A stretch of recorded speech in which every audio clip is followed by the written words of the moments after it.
ময়মনসিংহের মুক্তাগাছা উপজেলার রসুলপুর এলাকার যুবক আলাউদ্দিন আল আজাদ হীরা বনাঞ্চলের পতিত জমি লিজ নিয়ে গড়ে তুলেছেন মিশ্র ফলের বিশাল বাগান। একসাথে পেঁপে, আনারস, কলা, লেবু ও মাল্টার আবাদ করে দারুণ সফলতা পেয়েছেন তিনি। আয় করছেন লাখ লাখ টাকা। ভালো ফলন ও লাভজনক হওয়ায় প্রতি বছরই এলাকায় বাড়ছে পতিত জমিতে মিশ্র ফল বাগানের সংখ্যা। এতে কর্মসংস্থানও সৃষ্টি হচ্ছে।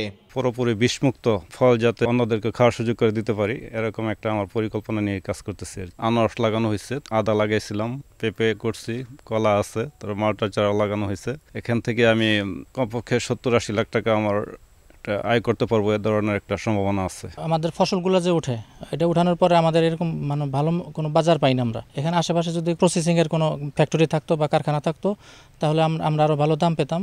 তবে স্থানীয়ভাবে বাজার ব্যবস্থা গড়ে না ওঠায় বাগান থেকেই ফল কিনে নিয়ে দেশের বিভিন্ন স্থানে সরবরাহ করেন ব্যবসায়ীরা। 6 থেকে 7 মাস পাকাইয়া চিটাগাং, ঢাকা, সিলেট বিভিন্ন জায়গায় বিক্রি করি। আমরা এখানে বাগান টাল কিনি, কেনার পরে 20 টাকা 25 টাকা কেনা পরে আঙ্গুর বিক্রি হয় 40 টাকা 45 টাকা।